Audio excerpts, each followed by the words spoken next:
United States has launched efforts to resolve the political crisis in our country, with US Vice Ambassador coming to Albania to meet with the DP Chair, Lulzim Basha, and the SMI Chair, Monika Kuramavi.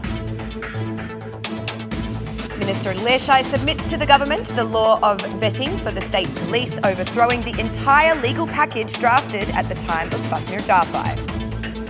Prosecutor General Petrit Fusha resigned from duty by submitting an official document to the HCP, explaining that after 32 years of work in the prosecution, he can use this experience for another activity. Good evening, it's 6 o'clock on Wednesday, the 6th of March 2019. Welcome to the English edition of Aura News. My name is Alexandra and I'm here to bring you the day's top stories from across the country, translated into English. The United States has come to Albania to discuss the political crisis created after the protests and the withdrawal of mandates by the opposition. US Vice Ambassador Leila Moses-Onus spent more than 1 hour in the office of the Democratic Party Chair, Lulzim Basha, before heading to the office of the SMI Chair, Monika Kuramavi. The two political headquarters did not give details of the meeting, and a few hours later, in the statement to the media, Basha said that the opposition's action has no return, avoiding comments for the meeting. Lulzim Basha said that there will be no dialogue with Rama. In addition to commenting on his desire for the removal of Edi Rama, Basha also spoke of his own party's affairs, saying that soon they will start the organisation of the elections, including choosing the candidate lists for both the municipalities and the members of parliament.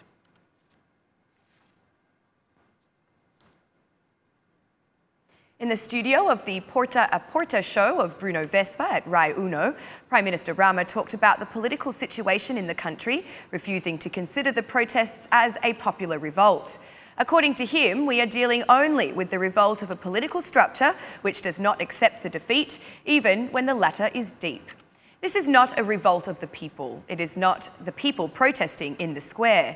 It is a revolt in the political palace, so that the government that was ousted 5 years ago with 1 million votes, something that has never happened before in Albania, fails to accept the loss. As Balkan people, we are not good at accepting losses, added Rama. By comparing the government to the Juventus football team and himself with Ronaldo, Rama says that the opposition asks for a team without the best player on the ground. We have a regional proportional electoral law, so this is the case. They have abandoned parliament and said they will not enter inside the parliament, the Prime Minister should leave, and another government that has our approval must be created. So Juventus has to leave. We need to create a team that we want without Cristiano Ronaldo, and it starts from scratch. It does not go in this way. What is worth right now, Rama said, is the continuation of work for the opening of negotiations with the EU. We are really at a very important stage because we have to open negotiations for EU accession, we have to fight corruption, crime, we have already won a battle that no one else before us has, we have eradicated cannabis as confirmed by the Guardia di Finanza, not by the Albanian government, concluded Rama.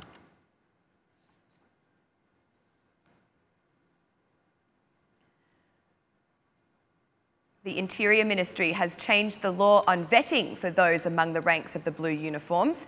The move comes at a time just several weeks after the process of vetting begun for the verification of the General Director of Police, Ardi Veliu. The report states that the main cause for the drafting of the new law has been the considerable financial burden on the state budget, estimated at around $3 million. The ministry, directed by Sandor Leshai, has compiled a new draft law, although it does not affect the criteria by which the police effectives are verified. Instead, it changes completely the authorities that will lead the process. The new draft empowers the 3 pillars: professionalism, cleanliness of image and wealth verification, but foresees the establishment of only 1 commission with 15 members, melting to other commissions which were foreseen to have about 240 employees. Unlike the law compiled at the time of Fatmir Jafai, which envisaged the launch of vetting process beginning with the General Director of Police and then the continuation of the process with the top level, then middle level and bottom level leaders, and then the draft law predicts that the 2 commissions will not be established to undergo vetting, with the Internal Affairs and Complaints Service to take on the responsibility instead. Accounting that the cost of the staff of these commissions would be around $3 million, The latest amendment by Interior Minister Sandro Leschaert foresees that the first to be vetted should be the effectives of the Internal Affairs and Complaints Service, and then this structure can be utilised for the control of other effects. According to the explanatory report of the draft law, the IACS's engagement in the vetting process drastically reduces the costs and also the length of the process.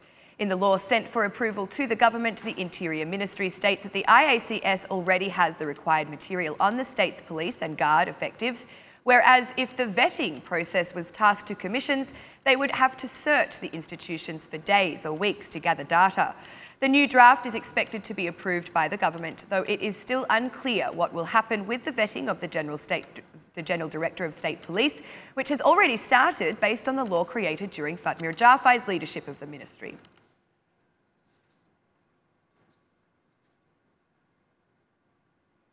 A prosecutor from the General Prosecution, Petrit Fusha, has resigned from duty.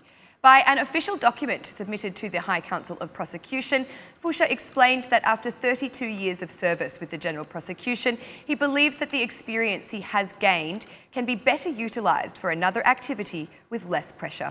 At times, we are being overfilled with both fair and unfair events and other phenomena. A professional at my age decides with prudence the place where he can contribute better, writes Fusha in his resignation. He states that for this reason, he judged the prosecution is no longer the place where his 32 years of experience, which has been accumulated by investigative and trial proceedings of every kind of issue and level, is best utilised. Under these conditions, I submit my resignation from duty as prosecutor to the General Prosecution and from the Prosecution Service, Prosecutor Fusha writes in his resignation. The High Council of the Prosecution has announced that it is reviewing the resignation and has decided to close the mandate of Prosecutor Petrit Fusha on the 31st of March 2019.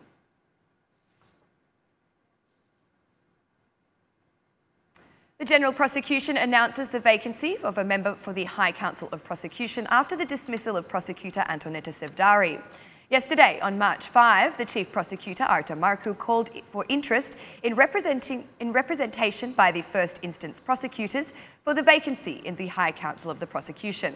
According to the letter signed by the Chief Prosecutor, the deadline for application for those interested is March 20th, 2019.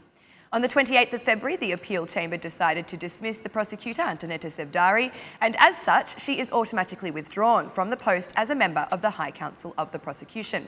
In a letter directed to the international institutions and organisations, Sevdari expressed her concern that the process of vetting has become a corrupt mechanism aimed at convicting persons and taking revenge on fair prosecutors and judges.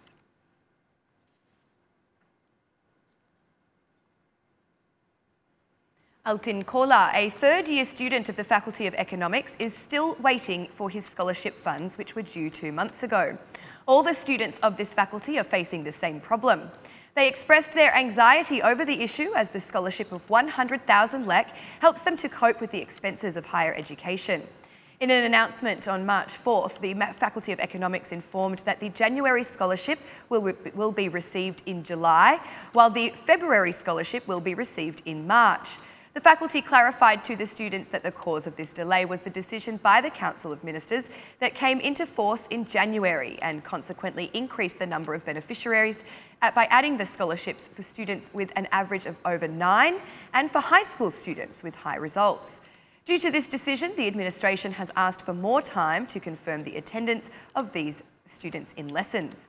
The students at the Faculty of Law of the University of Tirana are also facing such concerns, having not received their scholarship funds, which were due several months ago.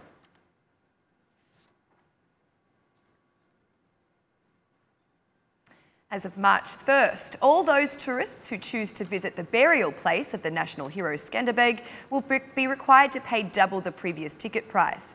The increased price was approved at the last meeting of the City Council, during which the budget for 2019 was approved.